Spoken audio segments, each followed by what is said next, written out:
Over the past few years, we've seen a resurgence in psychedelic research, and psilocybin has emerged as one of the most promising compounds studied. Major clinical trials are showing response rates that exceed our current standard treatments, and regulatory bodies are taking notice. Hi guys, I'm Dr. Kidd, a board-certified general practitioner in Australia, otherwise known as a family medicine physician if you're from the US. In this video, I'm going to review the current evidence available on psilocybin for the treatment of depression. What I'll cover will include what psilocybin is, what is the possible mechanism of action on how it works, how the treatment is administered, and a summary of the current clinical data. So what is psilocybin? You've probably heard it called magic mushrooms or shrooms. That's because psilocybin is a naturally occurring compound found in over 200 species of mushrooms, primarily in the genus Psilocybe. These mushrooms have been used for centuries in indigenous spiritual practices. When you ingest psilocybin, your body converts it into psilocin. That's the active compound that produces the effects. Psilocin acts primarily as an agonist at serotonin 2A receptors in your brain, particularly in areas like the prefrontal cortex. Now here's where it gets interesting. You'll hear people say psilocybin resets the brain. That's an oversimplification.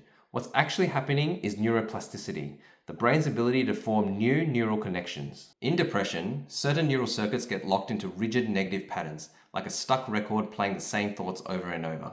Psilocybin temporarily increases the brain's flexibility, allowing it to break out of these patterns and form new pathways. Because it creates this temporary window of increased neuroplasticity, researchers have focused on pairing psilocybin with psychotherapy. The idea is that when the brain is more open and flexible to change, psychotherapy may be more effective in helping patients develop new and healthier patterns of thinking and behavior. In fact, at the time of recording this video, all major trials that have tested psilocybin have tested it with psychological support, not on its own. The therapy component is considered key for both safety and effectiveness. So let's take a look at two of the most influential randomized controlled trials for psilocybin and depression. The first study was a large international trial that involved 233 adults with treatment-resistant depression, meaning they hadn't responded to at least 2 prior antidepressants. Participants received a single supervised dose of either 25 mg, 10 mg or 1 mg psilocybin alongside structured psychological support. Here are the results of the trial. The grey line is 1 mg psilocybin, green line is 10 mg, and blue line is 25 mg.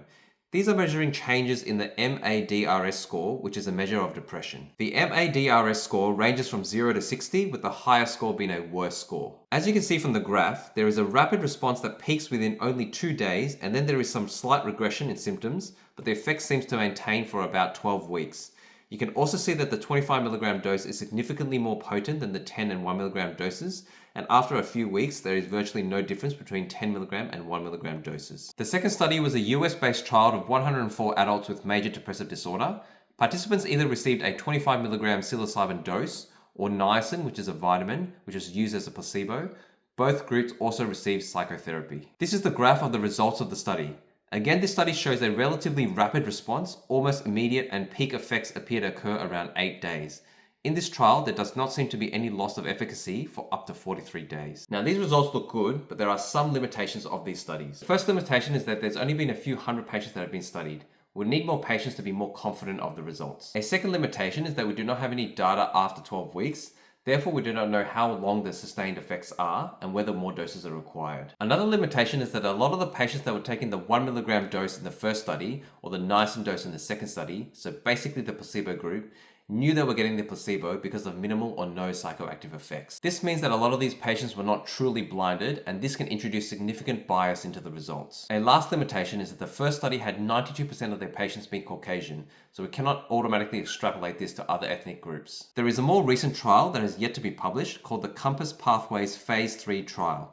It is testing the use of their synthetic psilocybin formulation, currently called COMP360. This study has included about 258 patients across 32 US sites. This study is currently ongoing and is expected to have 26 weeks of data by the end of 2025. So overall, what are these studies telling us? These trials show that psilocybin-assisted therapy can show rapid reduction in depressive symptoms, often within days, which is much quicker than traditional antidepressants. More research is needed with larger numbers to confirm findings and longer studies to confirm long-term effects. We also need more information on optimal dosing and how this translates into everyday clinical settings. So how safe is psilocybin and what are the side effects? Common side effects when taking psilocybin include increase in blood pressure and heart rate, and mild nausea is also very common. Serious adverse events are rare in clinical settings, but there are some contraindications to psilocybin. These contraindications include a history of psychosis and bipolar disorder, unstable cardiovascular disease or arrhythmias, and the lack of psychological support or supervision. Importantly, these results come from controlled medical settings and should not be tried without medical supervision. So in summary, psilocybin-assisted therapy is showing some real promise in the treatment of depression, particularly with its quick-acting results. We're still collecting real-world data, but with the regulatory landscape changing, we could see it in clinical practice in the near future. So if you found this video helpful, please like and subscribe to the channel. It will really help me out a lot. If you'd like to learn about another psychedelic-like substance that's already available for the treatment of depression,